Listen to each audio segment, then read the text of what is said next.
wote watakula, ndio? Iwe ni mwanaume, iwe ni mzee, iwe ni nani. Na mtoto anakuanga mtoto wa mama hata akizeeka, si ndio? Si ni kweli? Kwa hivyo mimi naomba kwa unyenyekevu, muje munisupport ili tuweze kusukuma hii gurudumu pamoja, muweze kupata hizo basari zenye mnasema hamupati, tuweze kusaidia vijana kama hao ambayo wanajaribu kubadilisha maisha yao, tuweze kuwasupport na kile ambayo tunaweza. Kuna pesa ambazo ziko katika kijita pale kwenye kaunti ambayo haiwaki, ndio?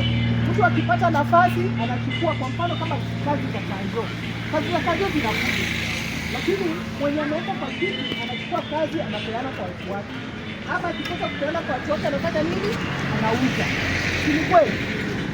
Lakini mama akiwa pale, mama anasimama kama mama. Hiyo ndio kitu ninataka kuhakikishia, na mimi sitawasahau, siwezi kuwasahau, na mimi siwezi kwenda kuolewa mara ya pili. Ni kweli, ule mzee niko naye ndo nitakufa na yeye, si ndio? Lakini mzee tukimpatia nafasi